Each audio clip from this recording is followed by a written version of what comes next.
we are so delighted to have Anabel joining us. She's the founder of WeBarre. You've got a couple of locations across Asia, right? Yeah, so we have 4 in Singapore that we own, and another 1 in Hong Kong, and then there's another 2 in Singapore that are like affiliated franchisees. So Singapore and Hong Kong. Nice, awesome. And we met a couple of years ago through your husband, and I've loved watching your journey ever since.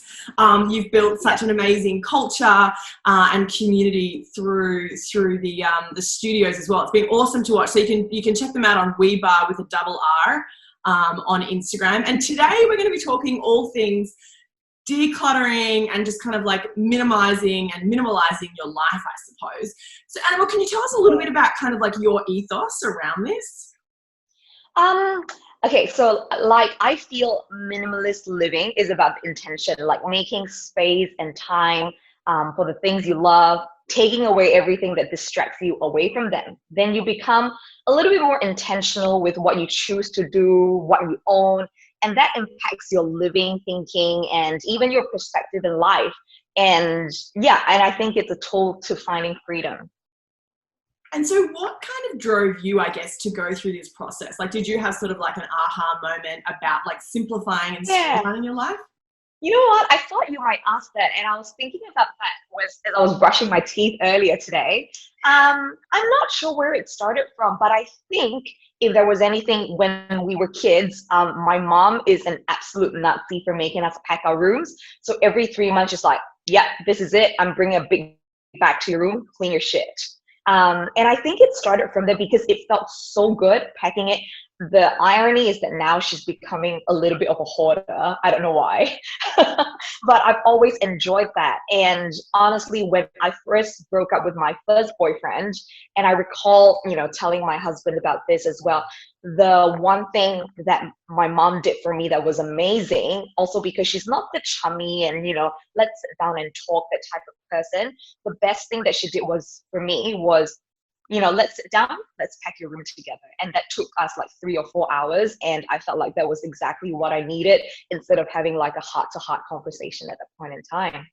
So you actually use decluttering as a way to kind of get over heartbreak. I've not heard that before. It's interesting. I mean, I didn't think that would happen, but then that kind of got rid of, like stuff in my head, and it gave me something to focus on and, have that sense of achievement when that was all done.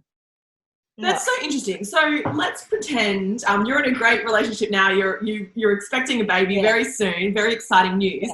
So I don't want to use that example, but like let's say that you were moving house or something like that. Like, where would you start? For someone who is a bit of a hoarder or who has too much stuff and they know that, like what's a good, easy place for them to kind of start? I think it depends on the individual. My preference is always to start with the easy room first and then work my way up. Some people prefer to go like super cold turkey and just like, dig straight into it. I think that's what I would prefer. Like even at work on a day-to-day basis, when I've had a huge day and I come home and I see like mess around, honestly, the best thing for me to do at 11 p.m. is to take out my Dyson and do a quick vacuum of the house. And then I feel better. I'm not You're crazy. hilarious. And can you come and live with me? But so it's quite cathartic for you, obviously, listening to these stories. Absolutely. Yeah. I mean, I'm not fanatical. My house is messy from time to time, but I think it's like I said, the intention behind it and the belief that I have that physical clutter leads to mental clutter as well. And I think the latter is even more important. So we were talking about this on email before we got on the live call today. I'm really interested about that because I think I don't think a lot of people make that kind of connection, that if your space is messy, then your mind's going to be messy. Can you talk a little bit about your experience with that? Yeah, so I feel like when you have a lot of things around, that extra clutter, even if it's organized clutter, it creates extra stimuli into your brain, your head space, and it can be mentally exhausting as well. Like even just imagine like a whole shelf full of, 10,000 books or bottles. It looks impressive if it's organized neatly, but the reality is it's not every one of us is a Marie Kondo and like folds our clothes, you know, in a beautiful way. It's just a lot of stimulus. And I think, like I said, it's more about the intention and the way of living. And I see our lives having three forms of clutter, whether it's physical clutter, like, you know, material things that you own, digital clutter, that's a big one, and mental clutter. And then the thing is, how you deal with your physical clutter eventually leads to how you deal with the rest. Because I feel like being minimalist is being very good at saying, nah, need this, or no, I don't need this. It's a black and it's a white. Well, not always, I know, but then it's making smart and sharp decisions on what fits into my life, my values, and, you know, what I want from my life, and taking away things that I don't want, and having that clarity and distinction. That's so interesting that you've kind of broken it down into those three categories, I guess, of clutter. And you mentioned that not everyone is like Marie Kondo. Not everyone folds their underwear like sushi. I'm not. But Marie Kondo is really interesting. And I have to say, I didn't read her book. I think I just read like maybe 5 or 6 of her blogs. And I feel like I kind of got the idea. And I actually have found it super interesting. This concept, and I don't, you know, I'm not fanatical about the exact process, but I do the like the thing of like, is it calculate? Like, does this bring me joy? Like, if it does, fine, it can go in a drawer. And if it doesn't, it's like, thank you, I'm gonna donate you to charity, or I'm gonna give it away, or sell it, or whatever it is. What do you think about that? Do you use her method as well? I don't necessarily use her method like you. I have actually not read her book, but I've watched the Netflix series. And like you said, you know, it's the idea of what brings you joy and what doesn't. And I think, without being too philosophical in how she interprets it, it's a very simple thing. Do I need this in my life, or can I make do without? Interesting. And by the way, anyone who's joining us live, feel free to pop your questions for Anabel into the chats comment, and equally on Instagram as well. Pop it in the questions, and we'll get back to you on it. How have you taken this idea of being minimalist and decluttering and simplifying into your business with WeBarre? It's been very successful across Asia.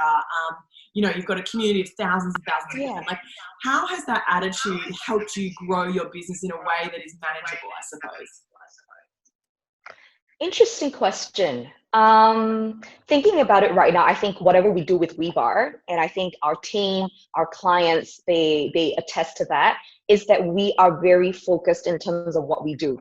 So whenever we make a decision, we always say in WeBarre we have 3 values, and that's empowerment, community, and fun. Every single decision that we make, we go back to these 3 values. Even, you know, something as simple as renovations, or, you know, choosing a couch or something like that. And I think that whole, you know, streamlining your thoughts, does it check this, and that? If it doesn't, then maybe it's not the right decision for us. I mean, that could be a nice to have, but it may not be something that's right for the business. So having that mental clarity in trying to steer, especially in these times. I mean, we've never taken our business online. We've never done a Zoom virtual class before. So, I mean, in the last 2 weeks, it's been hugely successful and overwhelming. And I think it comes down to not just smart decision making, but also clear-headed decision making, and not just doing something because another brand is doing it, but doing something that feels right for us, for our brand, for this time, and, you know, for everything else. You run the WeBarre, which is an amazing chain of studios. Would we call them like bar studios or dance studios? How should I term it? I want to get it right. Bar studios. Bar studios. But Okay. I've gotten a little bit of a little PR in Australia at the moment. Okay. Yeah. Because I think, what was that? The PM was saying it in a press release, and he mispronounced it, and everyone like just took it overboard. Oh yeah, he said bar, right? Is that right? Yeah. Yeah, that's right. Yeah, Scott Morrison making a few faux pas there. So you run the bar studio, which is obviously an exercise studio. How important do you think as well? You talked about mental clutter as being one of those aspects of clutter in our life. How important is exercise, and also exercise with the community? How important is that to kind of simplifying your headspace and kind of keeping on track and focused?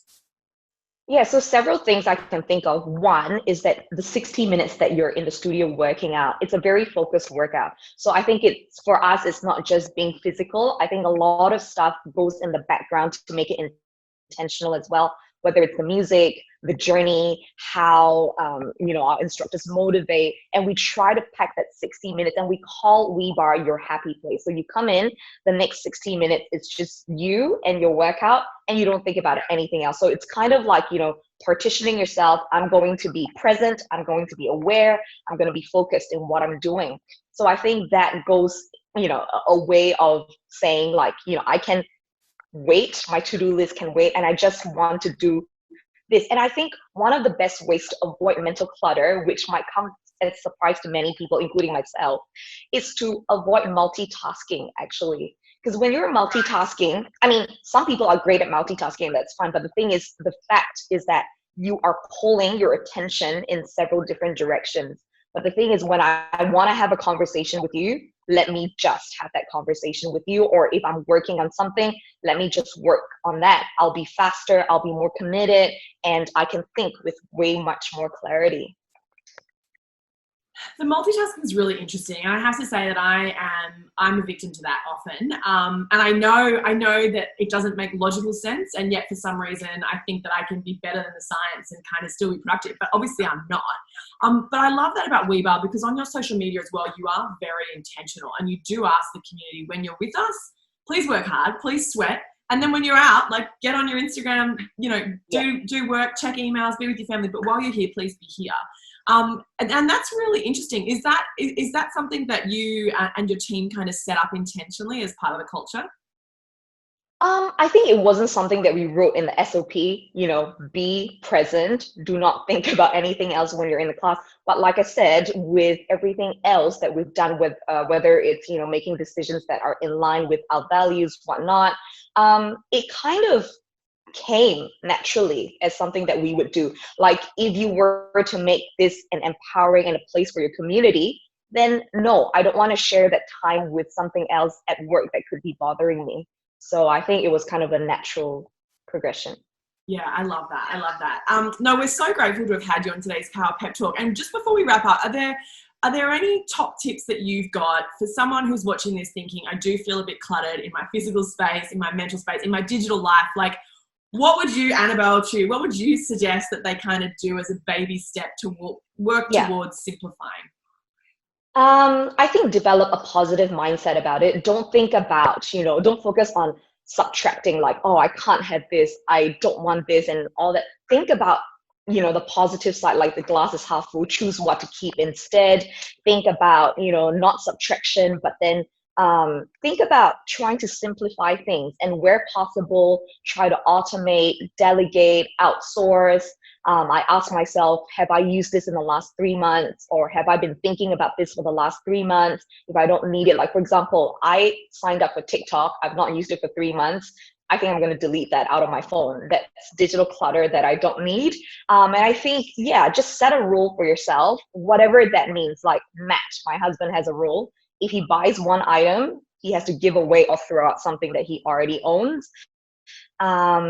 Buying quality over quantity, set a routine for yourself, kind of like in a Sheldon Cooper kind of way, like maybe not as extreme, but set a routine and just ensure that you only buy what you need. Otherwise, it becomes a toxic cycle of buying, throwing.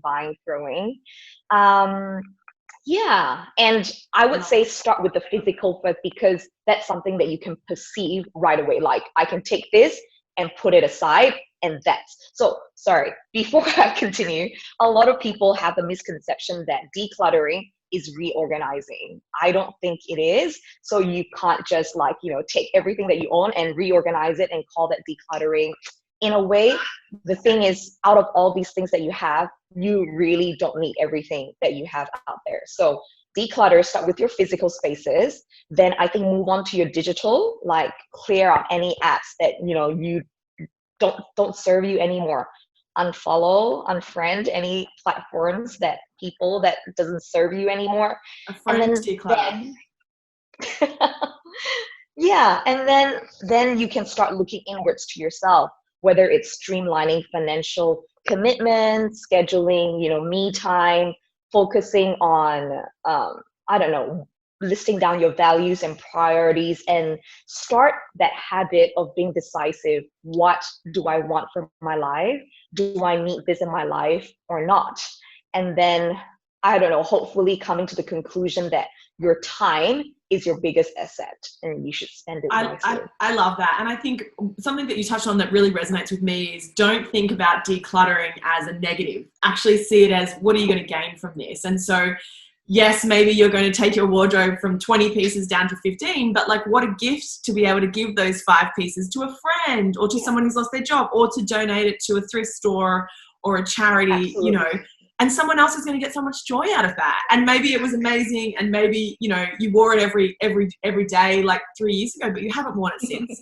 And like, that's okay. Do you know, it's kind of lovely to pay it forward and imagine what that item can do for someone else. But I also love what you said about also buying quality. And that was a decision I made a few years ago for sustainability reasons, actually, was to buy more organic, well-made. Often it's more expensive, and so I appreciate I'm in a privileged position to be able to do that. But buying once, knowing that you'll hold on to it for 10, 15 years, rather than the fast fashion that kills the environment. Exactly. Yeah. Well, look, this has been very therapeutic. As someone who loves to declutter, and actually I'm just sitting here, I'm in isolation at my mother's house, and I'm just looking at, she's got this jar of pencils.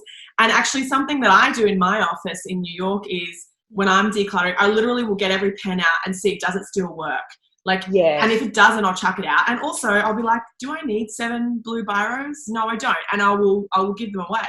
And it seems stupid, but it's also just nice. So I reckon Mum and I might start with the pencil box today and see what we can help her declutter. Start small.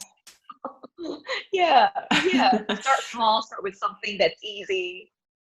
Yeah, totally. Well, I can see why WeBarre is so successful across Asia. You bring a wonderful ethos, and I love your values. They're very clear, and we're just delighted to have had this time with you today. Thank you so much, Anabel, and we wish you all the success with the baby's arrival.